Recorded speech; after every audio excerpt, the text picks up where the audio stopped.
It's Wizards versus Lesbians, a podcast for your ears. Hello and welcome to Wizards versus Lesbians. My name is Isaac. I'm Alexis. And today we are discussing Feast While You Can by Michaela Clements and Anjuli Datta. Would you like to do the plot or shall I? I'll try. Go.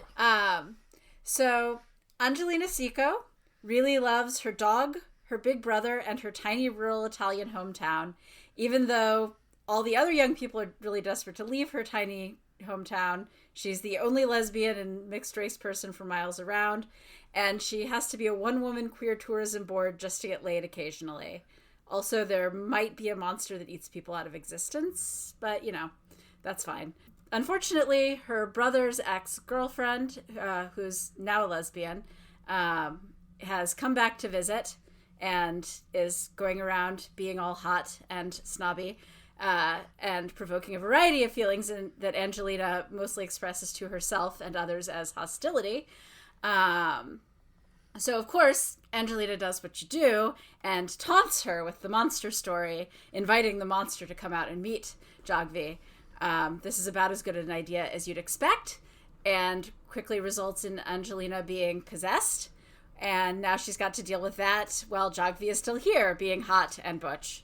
I only have one issue to take with that summary, which I think was very good otherwise.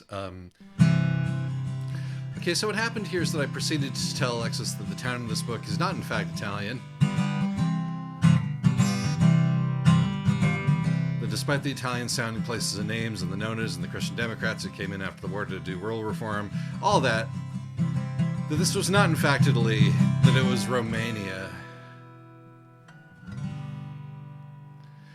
And that this clearly was a post-Soviet state. And that big mountain range they lived near is in fact not the Italian Alps, so it must be the Carpathians. Because Big Joe and Little Joe and Regular Joe must have been named after Joseph Stalin, you know. And the thing is, I spent literally hours looking at maps of Romania and also of Bulgaria, because I thought it might also be Bulgaria, and trying to pick up little clues and looking up local names and looking for the pepper pot and thinking as the book went on that it was kind of weird how little they talked about the fall of the Berlin Wall and all that. But whatever, I guess. So Alexis gracefully accepted my correction, and we went on to review the rest of the book as if it took place entirely within Romania. And only after we were finished recording did they politely ask where I'd gotten my information from. And so I borrowed the ebook, and with a slow sinking feeling, I said the way that these names and places I'd been hearing in the audiobook were spelled, and finally I found the relevant passage. And as far as I can tell, I decided these people must be Slavic because the grandmas were wearing tracksuits, like Italian grandmas famously don't.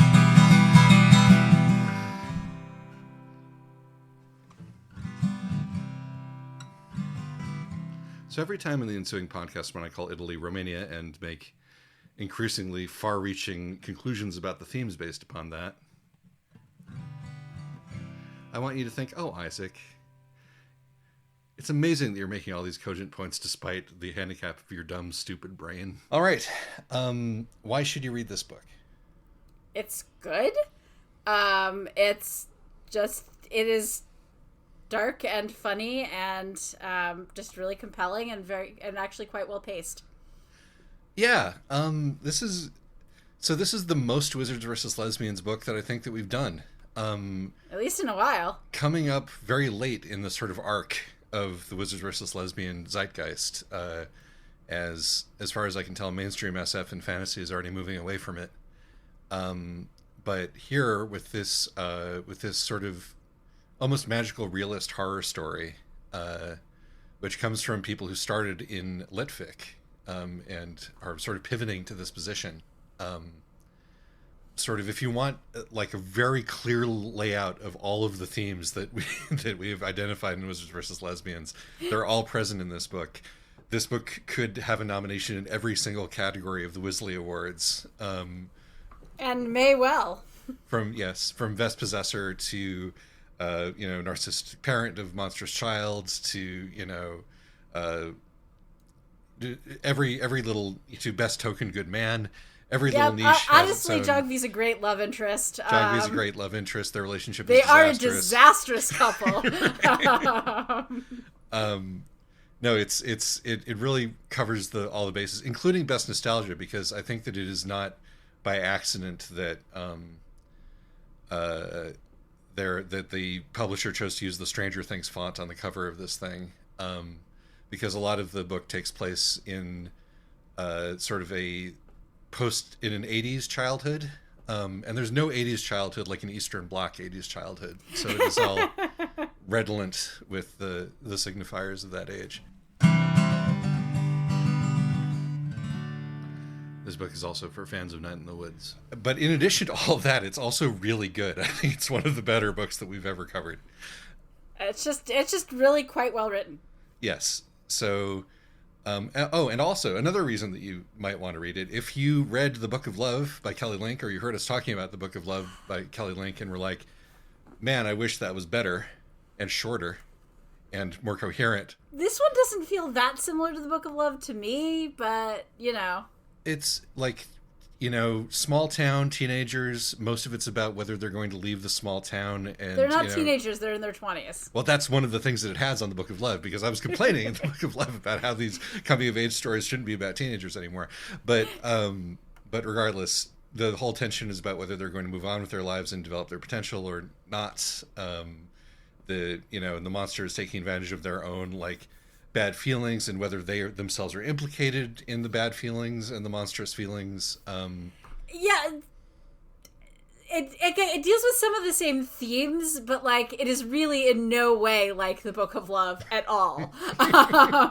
We can and agree not to just disagree in on a that good one. versus bad thing. I mean, it's just the tone is very different. The characters are very different. It only has one viewpoint character basically. This is true. It's as if The Book of Love only had the lesbian parts and was much better. But fine, we can disagree on that. Why shouldn't you read this book? The content warnings, you'll want to pay attention to the content warnings. And it is horror and it is stressful. I did the thing that I do sometimes when a book is either boring me or stressing me out, in this case stressing me out, which is I skip to the end and I read the last chapter and I try to decide whether or not it is going to be worth reading to find out how we get to the last chapter. And in this case, I said, oh, absolutely. I want to see how we get there, and did not regret it. But, if you're somebody who has a very low tolerance for horror and suspense, and the various things we're going to cover in the content warnings, then maybe you'll want to skip this one. But I don't particularly love horror and still loved this, so. Yeah, I'm not a huge horror fan either, and I think I was duly, stressed out by the parts that are supposed to stress you out, and I still was like, yeah, no, I'm enjoying this pretty much all the way through it. So yeah, if you have zero tolerance for horror, then this is not for you. If you can tolerate some horror if it's really good, then this is absolutely for you. Yes, but with that said, content warning: the dog dies. The dog dies. There's also a whole lot of body horror, a whole lot of possession horror. Also, abusive mom. That's another category. And abusive dad. Really good bad mom in this book. Yeah, no, just some A+ bad momming. And I really like that, it really, because often books with bad moms sort of don't have the courage of their convictions and fail to follow through and making them and understanding how bad the mom they've depicted actually is. And boy, this one really sticks the landing. I mean, it's perfect. It's in subtle ways and in gigantic overt ways. Yep. No, it's real good. So yeah. But yeah, and content warning also for homophobia, sexism, and racism. Yeah, and racism, because there's a lot of tension about being mixed race here as well. So, yep. But that's pretty much it. And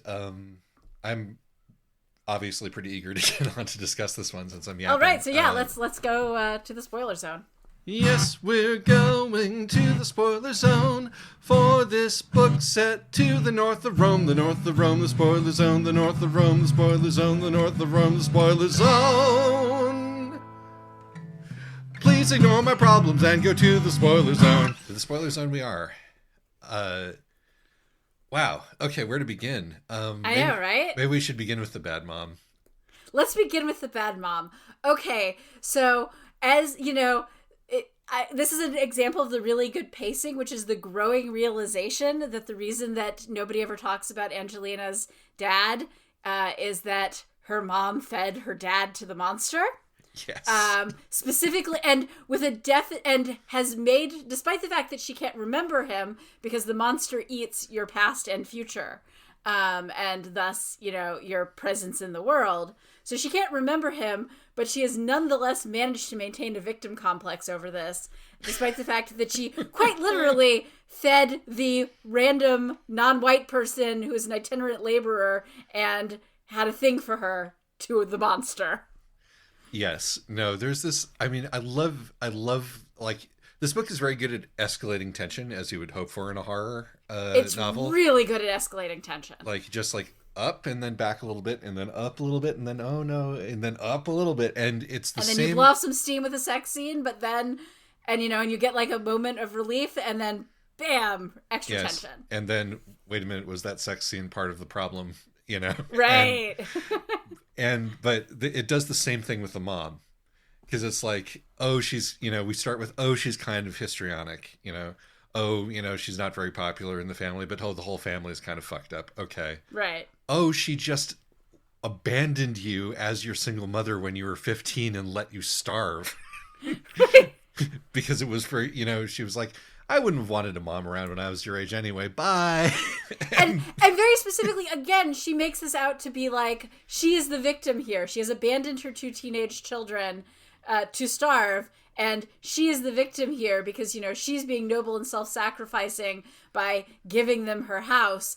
But, whenever they're like, are you coming back, Mom? And she's like, no, I just need a little more me time because it's so hard being your mother. And then the upgrading to her having a histrionic fit and making it all about herself when her son's throat has been nearly torn out by a dog, and all they want her to do is to drive him to a hospital. Right. And then finally up to the ending realization. And by the time that we get that ending realization, we're like, of course she did. Of course she did. This is entirely in character for this person. And like it, and also she has all these other little fun, like, bad, era appropriate bad mom things hung on her, like her, her being super into the myth of the sicko girls, the sicko women. Right. Despite the fact that, like, everyone agrees that she was kind of the one where the sicko woman mystique failed. Right. But she's sort of clinging onto that, both in terms of, it is a positive stereotype for her own importance and as an unfair burden that was put upon her at the same time. Right.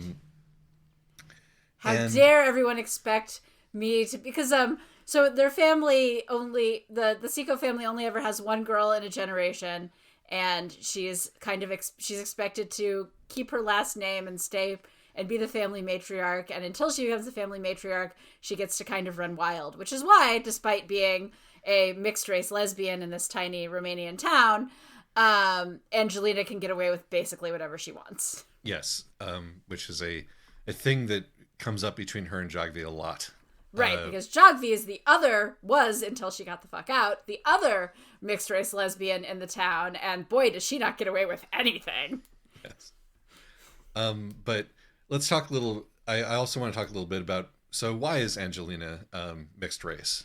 Yes, so before there's one other thing I want to note real quick about the Sika woman myth, which is that there's you have the great realization that, okay, yes, her mom, terrible, but also this one woman in a generation thing exists very specifically so that that woman can feed her boyfriend to the monster. And so also Angelina's badass Nona, who's, a super cool old woman, also is kind of a monster. Yeah, and like, well, I mean, and this sort of dovetails with like a real thing that you hear from like Gen X people about their like first generation immigrant moms. Like, uh, it's like Nona is of the age where she was around while the Nazis were in Romania. And the grandma I was thinking of, the very grandma I was picturing when I made that remark, was an Italian grandma. Right. She would have been one of the badass like peasant women hiding in the hills, being a guerrilla, or or feeding the rebels, or or basically just doing life during wartime. So, Right. first of all, she's fucked up to the nth degree to a way that none of us are ever going to be capable of understanding in the first place, and God knows what she ended up feeding to the thing. Under the circumstances. I mean, well, the thing is that we know that what she ended up feeding to the thing still had to be a promising young person who was in love with her. So I have a theory for you, and it just occurred to me.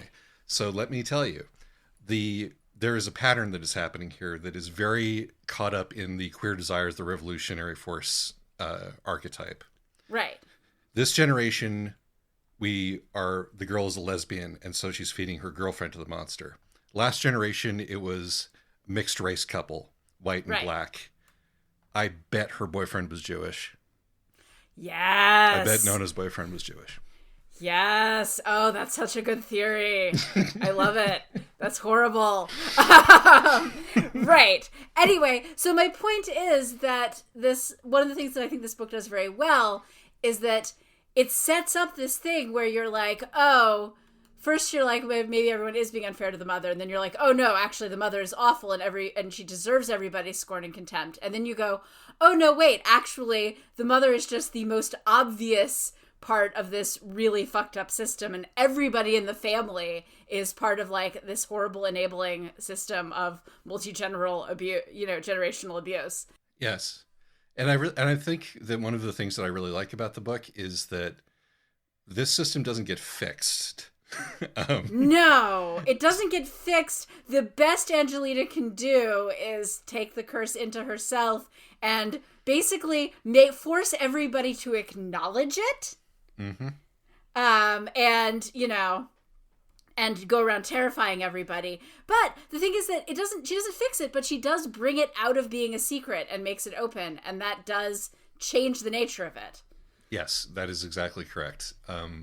There are a few major differences in the way that she approaches the monster, which is not just that she's a lesbian. I don't think this book subscribes to the queer desire is essentially distinct from all the other sort of taboo breaking revolutionary. No, in fact, Jagvi tries that in the final chapter. Tries that with her brother, being like, it's not a fucked up vampiric monstrous relationship. It's just a dyke thing. It's fine because we're lesbians. And her brother's like, that is bullshit.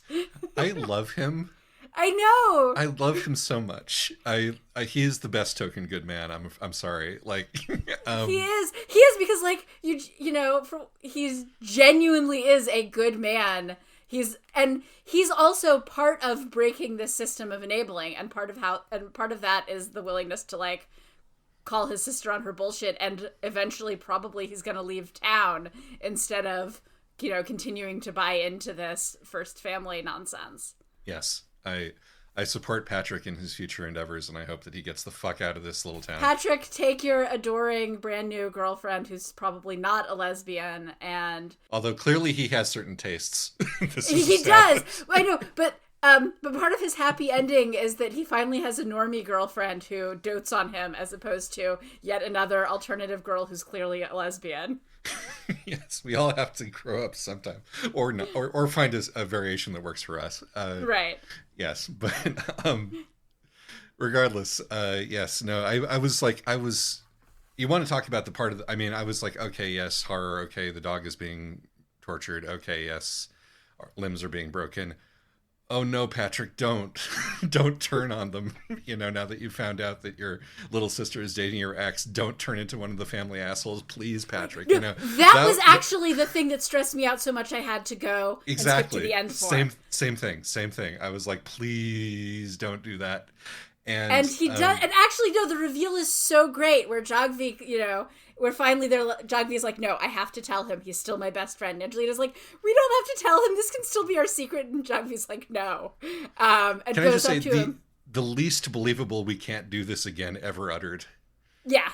After the first time they have sex. Yes. Like, the time this is going to last is not going to be measured in weeks. It is going to be measured in days, if not hours. This is going to be measured in hours. We'll be lucky if we make it to 24 of them. And so, but the fact that Jagvi does, she goes and she's like, remember I made you a promise? I just broke it. And he's like, huh? And then he's like, oh, really? Really? You really slept with my sister? And it's like, it's not... And it's like, how much fucking trouble this is going to cause, and it's like that his, I mean, there's obviously some, genuine anger, resentment, jealousy there, but it's also just like, I was really hoping that all of this stuff could just go uninterrogated, I was really hoping that we could just put all this stuff, shove all this stuff in the denial closet and we could just keep going as is. But no, you had to fucking bring it all out and we're gonna have to deal with it while there's a monster going on, right. Not realizing that the monster and this is the same thing. Yes. And I mean, I like that, like, his relationship with them doesn't entirely recover. Like, he remains devoted to them, but it's gonna be a while before they can just, like, all be chill together. Mm-hmm. It's probably going to involve him moving out and seeing the world and then coming home to visit occasionally and sort of awkwardly figuring out what their relationship looks like now. Yes. But back to Queer Desire and it not, in fact, being the revolutionary force here. And it's like, and I think that you're right in that one of the major distinctions is that it's actually more kink than queerness that is kind of the saving grace here, weirdly enough. Because they're Angelina and Jagvi's dynamic is very SM, right? Yeah. Not whips and chains, but definitely top bottom kind of stuff. Right. And it's very at least BD, if not SM. Yes. And they're incidentally the scene where they first sort of crack the seal on that when Angelina notices Jagvi's packer is, I think, possibly one of the most genuinely arrestingly erotic scenes that we've covered. No, I gotta give this book credit. The sex scenes are genuinely hot, I thought. Yep, kudos to the authors for that. But I wish that that was something that we could rely on in this podcast, and it absolutely is not. Writing sex is hard. Regardless, it is. I mean, the monster recognizes this kinship first. He's like, oh, okay, you two understand wanting to eat each other. Right. I'm going to make this elaborate kitten-based metaphor, in which can you tell the wholesome, loving BD apart from my kind of BD? Can you? I bet you can't. They're exactly the same, aren't they? And they're like, no, they're not exactly the same, actually. But this is part of the whole, like, the lesbian is worried about turning into the wizard thing that is sort of at the heart of Wizards versus Lesbians. It's like, is in fact the dynamic that I have with Jagvi and the sort of like insatiable hunger that we have for each other in various ways, and the fact that we're willing to destroy each other's lives and futures. That's the tension around Jagvi becoming a doctor or not becoming a doctor. Does that make me the same as you, creature in the pit / perverted reader of lesbian fiction? And the answer is somewhat ambiguous. I mean, she does eat Jagvi's future, but she also, but like, and Jagvi got away, and now or thought she'd gotten away, and now she never will. But at the same time, she doesn't, murder her and erase her from existence, and Jagvi could leave. Sort of, yeah, potentially. She's at least maintaining the illusion of choice. But I mean, I like that. I like that it doesn't, this is one of the things, is that it doesn't go, okay, if it's lesbians, everything is okay. If it's lesbians, it's still really fucked up. But the fact that they're both really trying to, be honest and upfront about their damage and, and find ways of dealing with it and expressing it with each other that aren't as actively harmful, is an improvement. It's not makes everything better, but it's an improvement.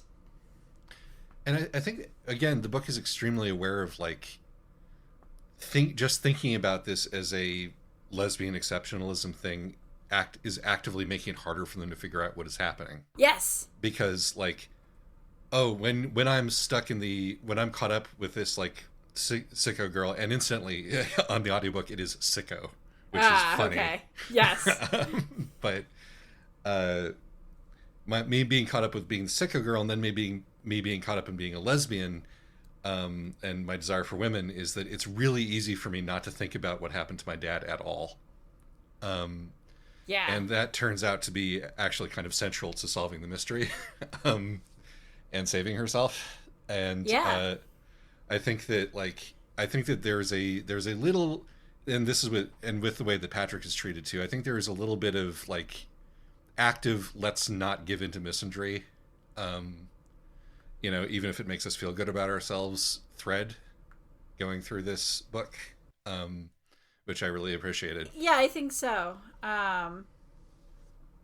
Or, it's at least it's let's not give into essentialism. Yeah. Because basically all the other men in this book are terrible. I mean, yes.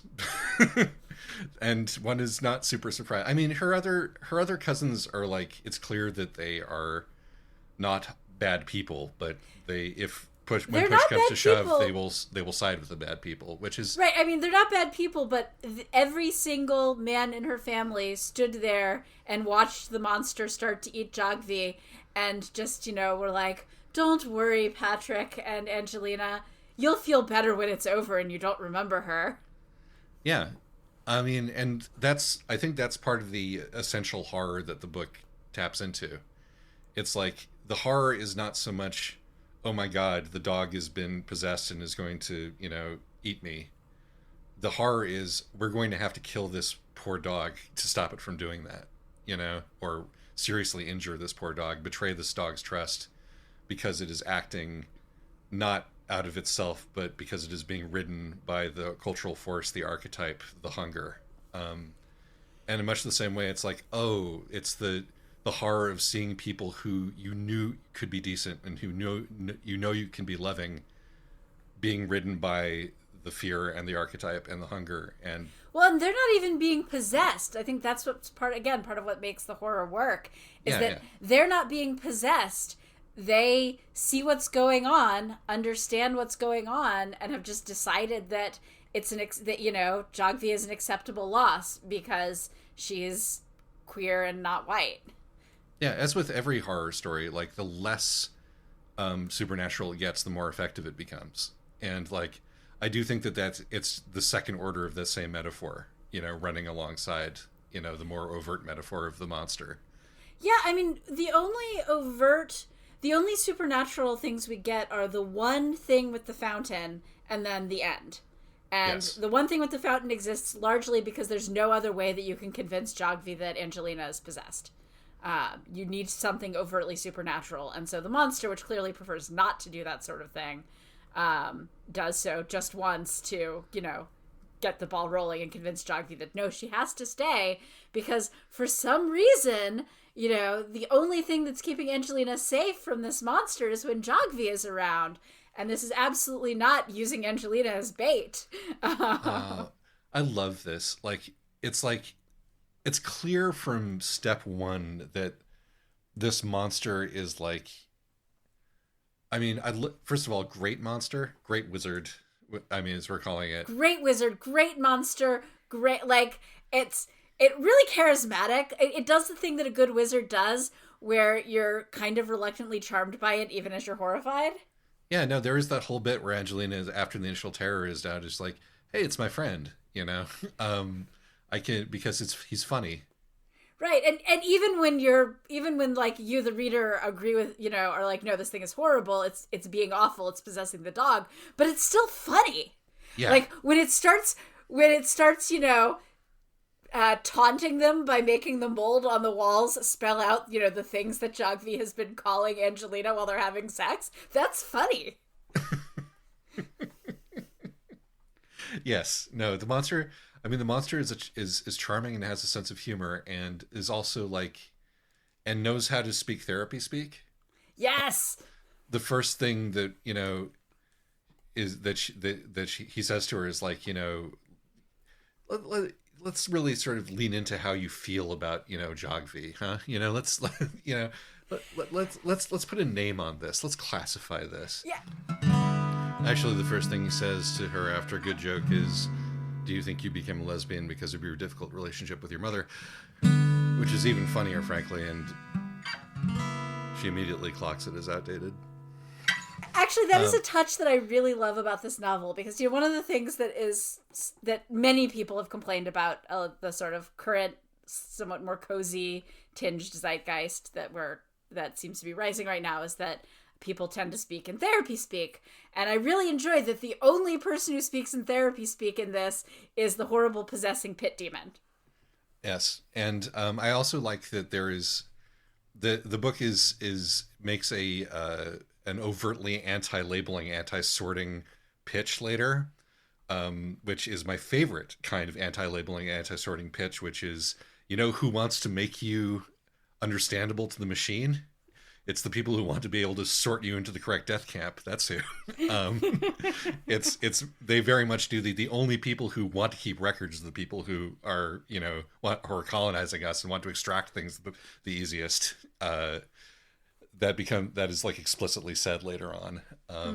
And so yes, no, I think that this book is very much against that particular movement in the culture. Yes, which is also one of the things that makes Jagvi a great character is that she's got all of this complicated gender stuff going on, but it doesn't really matter to the narrative. It exists largely to make her hotter and more interesting. Yes. But it's not the point.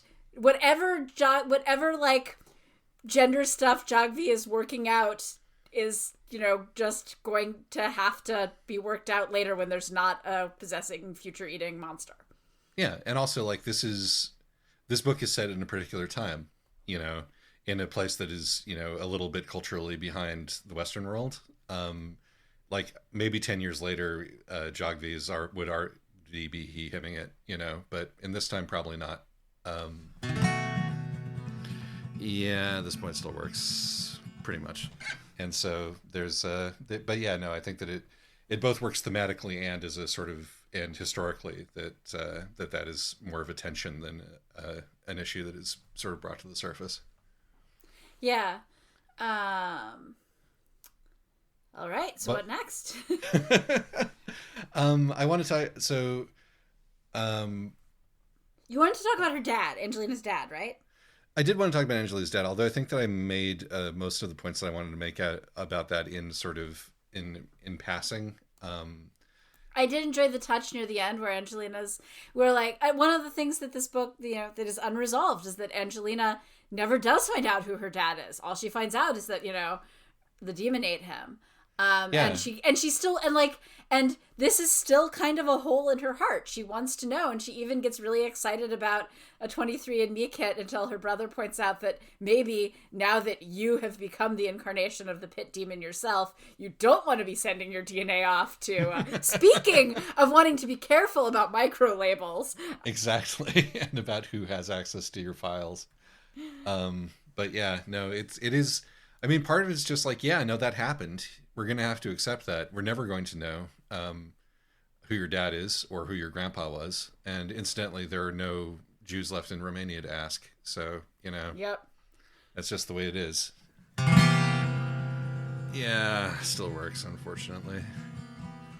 But yeah, I wanted to talk about the monster's particular sort of the monster reads as a pervert, right? Yes, it's got a real voyeuristic. Yeah, this monster is one of the rapey monsters, as these things go, and I do really think that it's interesting, she when after Angelina's gotten plowed, right? And Mm-hmm. she's like, in the afterglow, she thanks both of her monsters for this experience. Um, she thanks Jogvi for it, obviously, because Jogvi is the one who has just done it to her. But she also thanks the monster for pushing her into it, Right. um, which the monster has done for its own reasons, as we later find out, but which we could totally accept that the monster has also done for purely prurient reasons. If during your interactions with a creep from the internet, you find some interesting things about yourself and your desires, when you rid yourself of a creep, must you rid yourself of those things?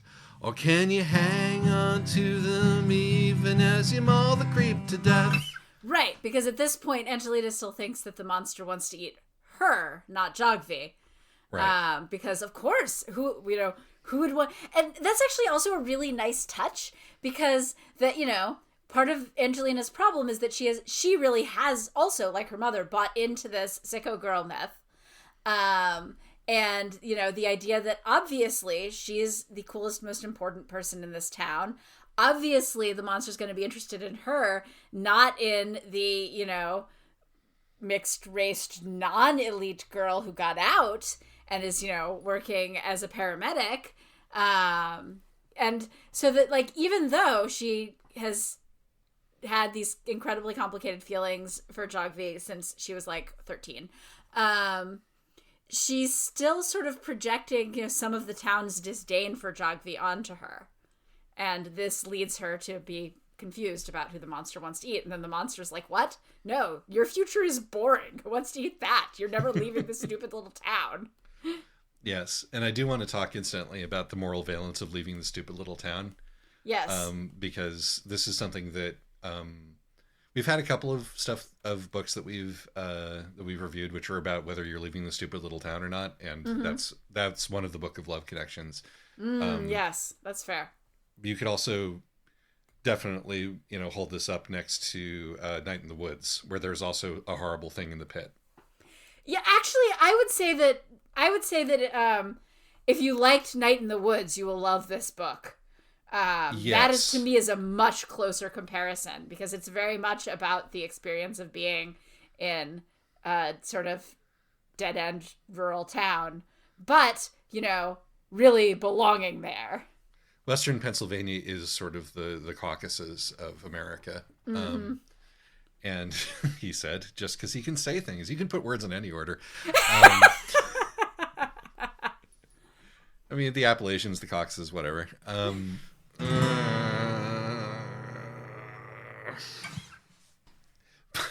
But regardless, as I was saying, they are both, queer people struggling to live in a little town, and there's a horrible thing in the pit that wants to consume them. Or, in fact, in the same way that there is with Night in the Woods, to make them complicit in consuming others. Right. And it is also sort of explicitly generational in Night in the Woods, like become a part of this family, this like system of control and local aristocracy that will throw the foreigner or the vagrant or the whatever into the pit to satisfy, to keep this town safe and rolling. Right. And like in Night in the Woods, there's like at the end of it, there's like, okay, the ending is that we are all actually in fact going to leave, although like not immediately. And in this book, it's like, okay, we're not going to leave. But that's not presented as necessarily a good thing. No, absolutely not. I don't think that this book has a happy ending per se. Right. And it's just, and I wonder if there's just sort of a level of, the Night in the Woods in this book also have a horrible party in the big city.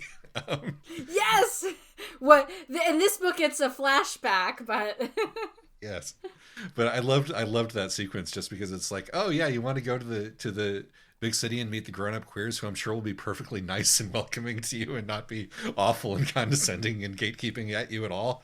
Here you go. be nice, everybody. don't hit on children, and don't make them feel like, and don't call them Nazis either. That's not a good way to make good future queer allies. But anyway, so I'm going to detour briefly because this is something that I really enjoyed about the book that I think is really well done. Is the tone, like the narrative tone, because it pretends to be close third while really obviously poking fun at sort of itself and its viewpoint character. But in a way that doesn't even feel condescending.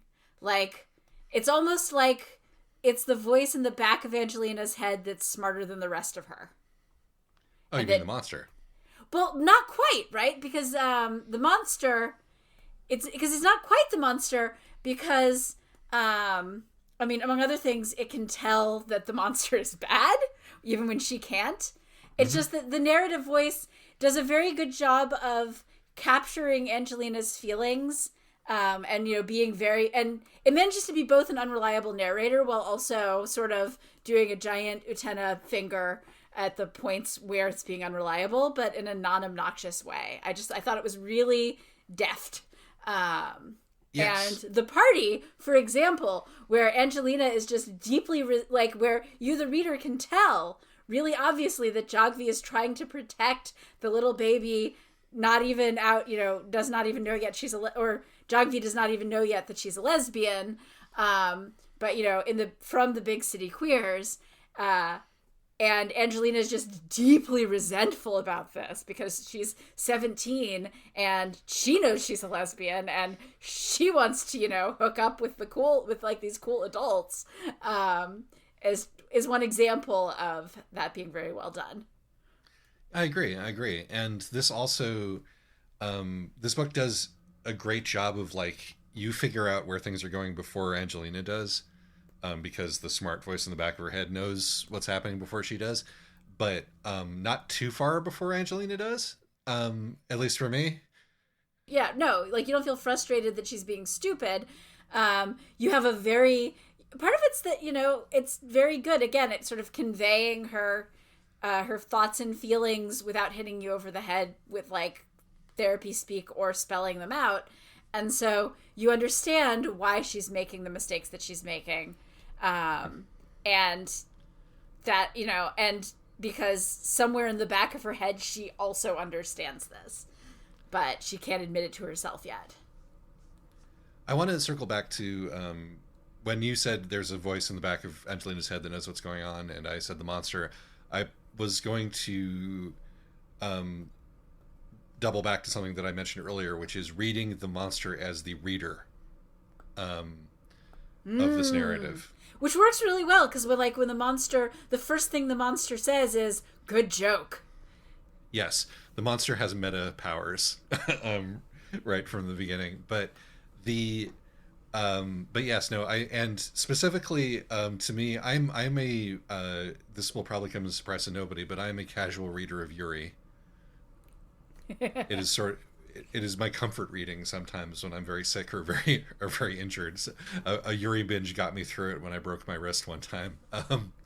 But, like, there is, and, you know, feel free to theorize as to why exactly that might be. I'm that, you know, you can't hurt me, you're not real. Anyway, the audience, but point being that, like, when the monster was like, when the monster was like, yes, you should definitely tell somebody about this thing that's happening to you so that you can grow closer to them. And she's like, yes, my brother Patrick. And it's like, no, you idiot. Go be a lesbian now. Right. Go be a lesbian. I want to enjoy your lesbianness. Right. I want to enjoy these tender first confessions of love and the confusion and all of this stuff and the innocence. I want the innocence. You know, because the monster wants a satisfying narrative. That's the whole thing about, you know, past, right, present, and future, right? It's like, go individuate so I can eat you. Although it's go provoke the necessary feelings from, you know, go help this other girl character individuate so that I can eat her. But as far as we know at that point, that's what's happening, yes, right? And And I was thought, oh, okay, so I'm being implicated here. As the reader of this book, because I also want them to go and talk about their feelings, Right. and it maybe makes you even go, to wait, should we be wanting this? exactly. It's like, who am I to be demanding this of these fictional characters? But But on the other hand, like, why else do you pick up the lesbian magical realist horror novel if not to have have them hash out their feelings and hook up? exactly. And since this book is all about various hungers and the way in which various hungers are sated, from like sexual hungers to hungers for maintaining in-group out-group stuff through violence, to hungers for keeping the family together, to hungers for a satisfying narrative to read. I think that it's only fair that as a reader, one's own hunger for the book that is in front of you should be questioned, even though of course it is being offered up to you as a snack by the Right. authors of the book, who are a couple themselves, which I thought is an interesting twist on that particular element of voyeurism. So yeah, Yeah, no, and the book doesn't ever entirely let the reader off the hook, because again, you get the ending that on paper you want. They're together, they're happy. Angelina gets everything she wants. Like, it starts on the first couple pages by, first page or two, with Angelina being like, she doesn't just want to be, the queen and the matriarch of her family. She wants to be the benevolent god of her little town. And she gets to be the god of her little town. And she gets the girl, and her family, who feels really bad about almost feeding the girl to the demon, builds them a house so they can have their like idyllic, rural lesbian cottagecore life. And it's also really and it's also kind of horrible. Like, it's explicit. Jogvi never gets to go to medical school. yeah. And it got me thinking about some other stuff as well, because it's like, what constitutes victory? And when you construe like your own monstrousness in, okay, I've got mine and that's enough. And I understand that this is, this falls short of perfect revolutionary praxis. Uh-huh. But I do in fact have mine, and I have suffered enough. Thank you very much. No further questions, please. I think there's an element of that in the way this ends, where it's like, it's better than it was before, For everybody but Jogvi. But exactly. But and like, despite that, Jogvi is somewhat happy because she got, the girl she's been in love with for years. Mm-hmm. So yeah. And no, I mean, also, actually, she gets one other thing, which is she gets to actually be high status in her hometown in a way that she was never, ever, ever going to be any other way. Now everybody tiptoes around her and brings her presents and, builds her a house and respects her medical knowledge. Like, so she's getting, the Jagvi's almost happy ending is that she gets everything she wanted when she was 18, and right. except for she had to give up her entire future. And suddenly we've tipped over into the happy ending from Payback's a Witch. Right, but like, this book is a lot smarter about it. Yes, no, except this book knows that that's what's happened, whereas Right. Payback a Witch does not. Yes. Payback a Witch does not, right? It's Yes. like, yes, you now get to be part of the family that runs this tiny little town, and limits the possibilities of everybody who lives there, including you, but at least you're a part of it now. And really, now all of them are scared of you too. Yes. And guilty, because, Better to be feared if love is not an option. I don't think that's how that saying goes. I don't know what saying I was going for, in fact. Better to be loved than feared, better to be feared than loved. You decide. So, and and all it costs is her future, and also kind of her best friend, who's, who still loves her, but they can't have, they don't have quite that easy camaraderie anymore. It is unfortunately true. And as we said before, I'm pretty sure he's gearing up to leave town. I certainly hope he is. Angelina thinks he's gearing up to leave town, and she's not happy about it, but she's got Jogvi, and so she's kind of resigned to it. Like, it's, you know, it's going to happen, and she's going to have a temper tantrum about it, but she's not going to be able to stop it. But, you know. And then Jogvi is going to be alone in a town where nobody can have a normal relationship with her, including Angelina. Exactly. And where, you know, at least a couple times a week, she gets set unconscious so that Angelina can eat 2 hours of her future. Which is actually, like, also, as far as sort of creepy vampiric relationships go, that manages to be, like, real good. Like, that really, sells this on being a ostensibly happy but deeply fucked up ending. Yeah. Just, wow. you know, she's just gonna lie there, and Angelina's gonna eat, and she's gonna lie there sort of in a stupor because Angelina is eating 2 hours of her future. And then she wakes up again because, you know, Angelina, unlike the pit monster, has learned, you know, how to place limits on herself. The author is dead and all, but I'm imagining being a married couple writing this novel and being like, okay, I have a lot of anxieties about what our relationship might look like in the worst possible light. Let's make a book out of that. You know? Yeah, well, so sometimes that's how you exercise these things. But, you know, again, I have no idea, you know. Yeah. Author's And dead. I mean, you know, in a way, Patrick gets the opposite thing of he loses the people that he loves the most. Like, that relationship, they still love him, he still loves them, but, like, that relationship has been sort of permanently scarred. But he gets a future because he could, you know, he was being stuck in town partly because he had to take care of he felt like he had to take care of his sister and his mom. And partly because he could never get over his ex, who kept, you know, coming back and visiting, and he would basically do whatever she wanted, even though she was a lesbian who cheated on him. Yeah. So, like, Patrick actually gets the actual happy ending, sort of, but all it costs is the two people he loves most in the world, and also his mom, but, like, who cares about her? Yeah, no, seriously, who cares about her? No, I think that in the end, Patrick does come out of this with the best deal. But he came by it honestly. He suffered for it. He did, and he's not happy about it. Like, and he's not happy about it. I'm sure that he still wishes that things could have been that. I'm sure he still wishes that all of this could have remained repressed, so he could have had the normal male sicko life that he might have wanted to have. Yep.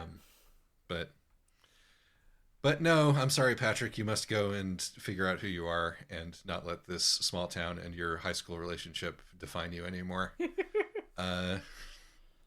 Good luck, buddy. Good luck, buddy. You really did earn it. You were a real mensch.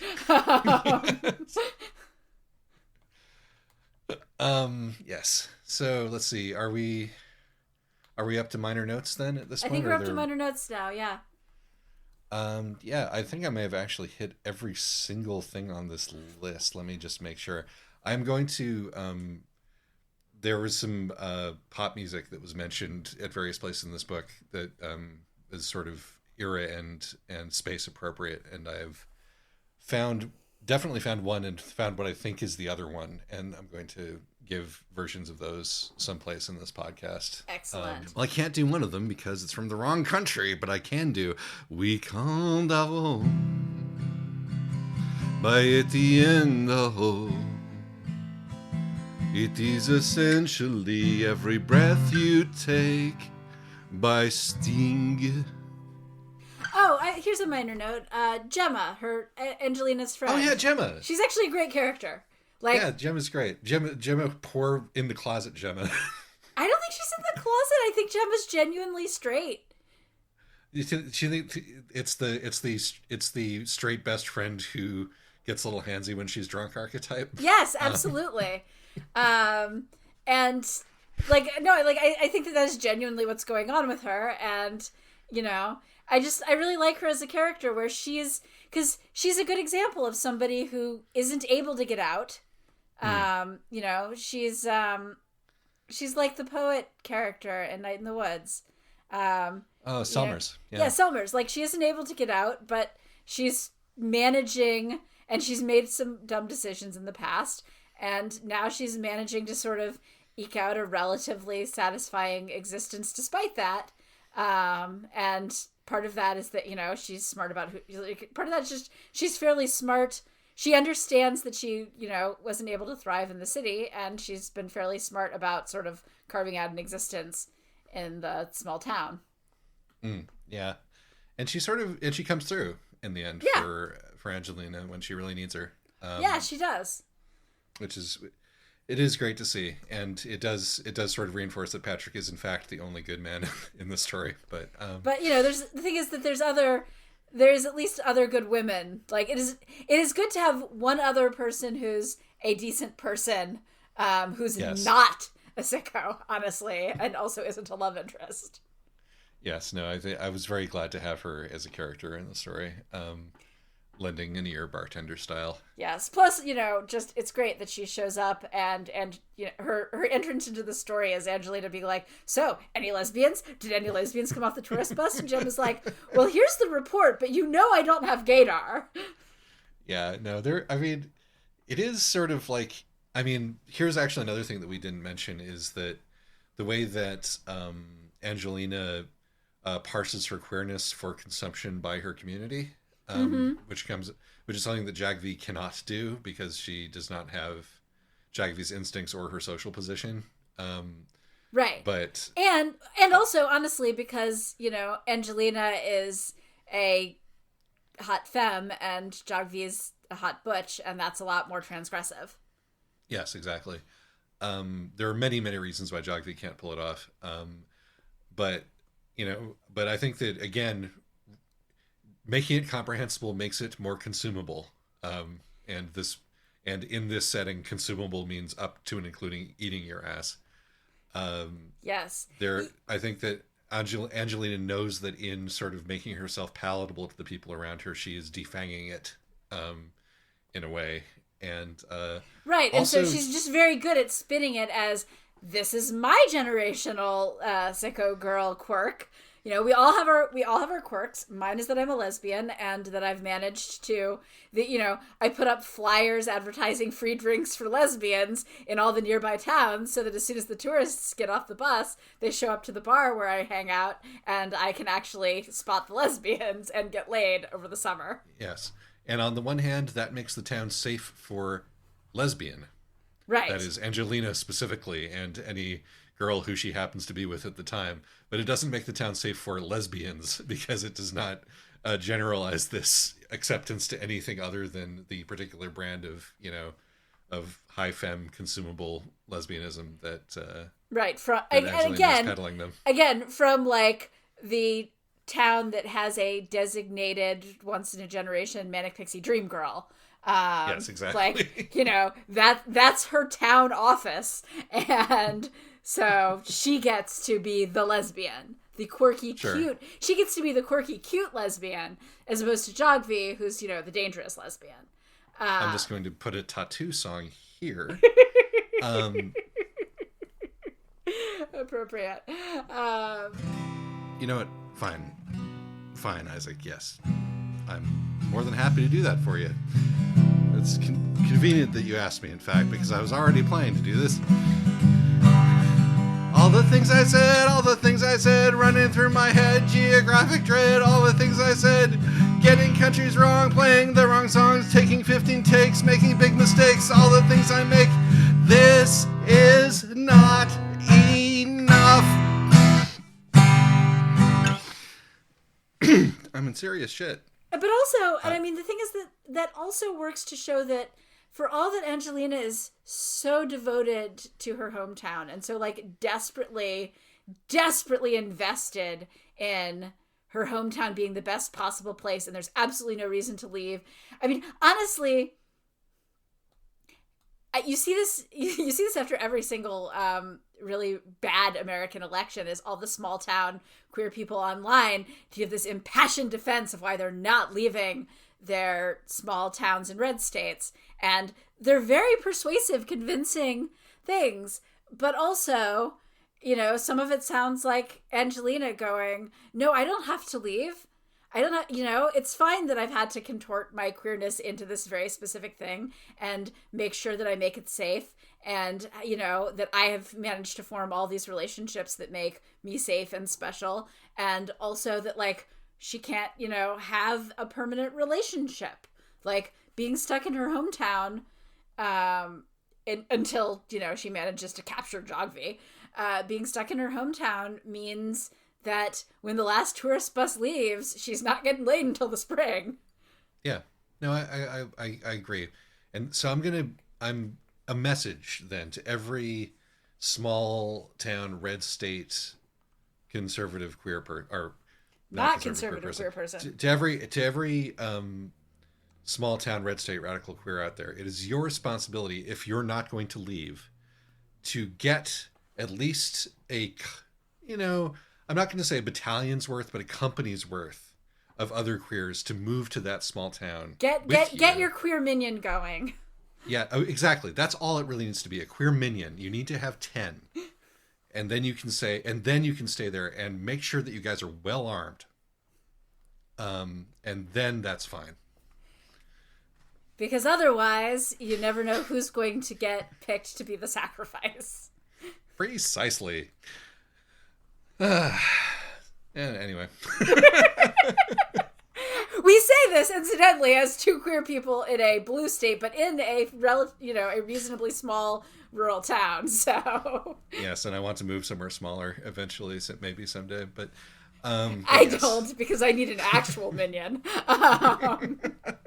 Well, I'm not going to without one. That's the but anyway, that's enough about us. Yes. But yeah, I mean, the thing is that one of the things I like about this book is that it doesn't condemn Angelina for loving her small town. And it doesn't, the ending isn't completely bleak. They do get, like, you are kind of rooting for them, but it's not going to celebrate it either. Yes, no, this is absolutely true. And unfortunately, it'll be down to the next generation of sicko girl to, is there going to be one is the question. I mean, are they going to actually, no, they are thinking about having kids, aren't they? Yeah, they are. So I guess they'll figure it out. It will be, I mean, that is a narcissistic parent that kid is going to have to deal with. And what kind of monster they turn into will determine the fate of the sickos going forward. Well, hopefully cool Uncle Patrick will come and visit a lot. But I sure hope so.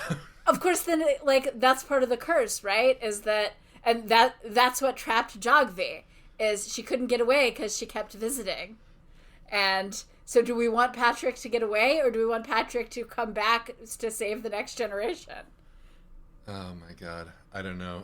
I mean, I really like this. Sometimes ambiguity is a cop-out, and sometimes ambiguity is like taking the bold position, and in this case the book really wins its ambiguity, I think. I concur. I hope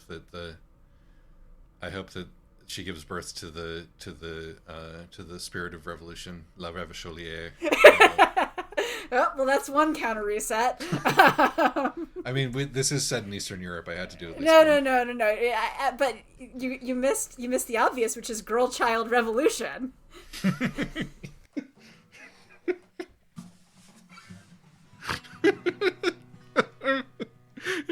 Italo disco, I guess. All right. On that note, clearly, we have done an episode. We have done an episode. If you possibly can, feast on this book. Hey, nice. Thank you. A catchphrase. I love it. Thank you. No, this is a good one. All right. Thanks, everyone. Bye-bye. Bye. In my defense, the town feels appellation, and the descriptions aren't meant to be clear. There might have been a change in location. At one time the book might have been set around Here